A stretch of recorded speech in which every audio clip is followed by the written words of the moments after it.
inspired you to go into your field?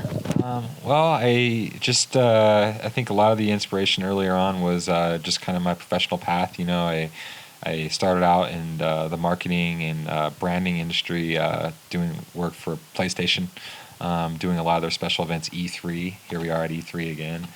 This is probably like how many E3s have I been to? Maybe 14 E3s in my lifetime. So anyways, I started out doing that for Sony Computer Entertainment America.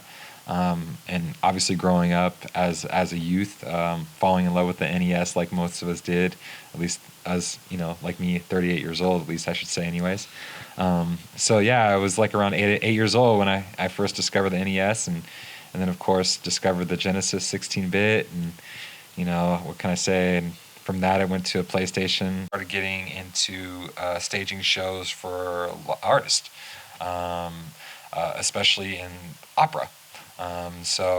With Luciano Pavarotti and the Three Tenors, so I was kind of able to take my gaming experience and this passion that I had for gaming, and then kind of also this passion for symphonic and opera and theater and live concerts, and kind of created this this branding exercise with video game music.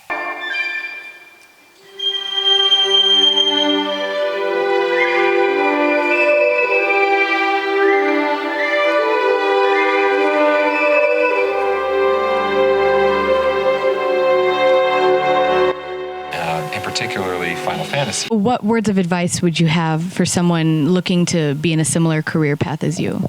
I usually charge $150 an hour, but no, I'm just kidding.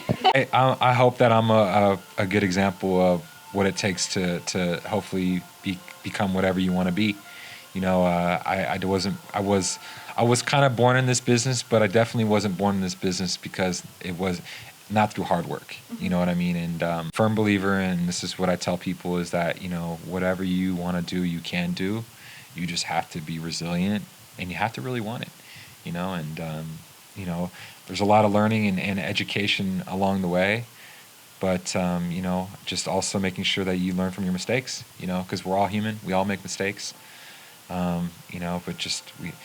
in this business and being professional, if you continue to make the same mistakes, it will kill you, and you need to make sure that you learn from your mistakes, and again, you continue to be resilient and have a vision too.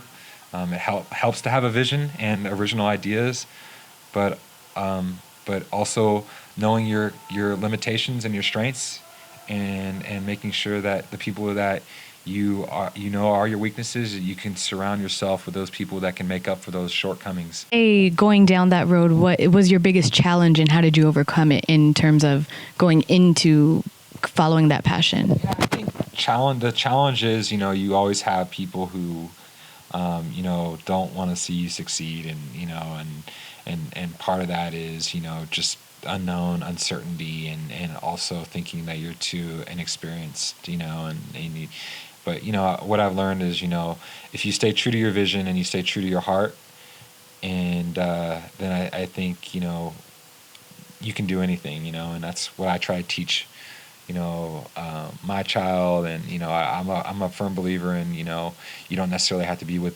born with everything to get everything that you want, and it all only comes through hard work, and I think just to answer your question, it's just make sure that you are relentless, and you're only going to get there. I mean, I've worked my way up from the bottom, the very bottom, like from being the PA volunteer on a production site, making 150 coffee runs, and doing it with a lot of pride, and I think there's always stepping stones, and just know that if you believe in something, that really you just got to follow that. What would you say is your biggest reward from doing this and bringing music to the masses? Just doing this as a career, being able to say, I wake up in a different city every day, and being able to elicit this response from these fans all over the world, regardless of language or ethnicity, Zelda fans are it's like the rainbow. It's very multicultural, multi-generational. There's not necessarily a one. You can't really clearly define what a Zelda fan is, and partly what I've done is creatively, I've created a show that can touch on all levels, not just Zelda fans. You don't have to be a Zelda fan to appreciate the show. In fact, this show is something that I've created that can be it's kind of an educational, it's kind of a retelling of the Legend of Zelda. So you kind of leave here if you've never played Zelda wanting to play it, and if you've never heard the music, you leave here wanting to get more and get your hands on more. And unfortunately, we only have OSTs available in one CD that I produced called the orchestral CD that was released with Skyward Sword. So, but yeah, that's where I get a lot of satisfaction in.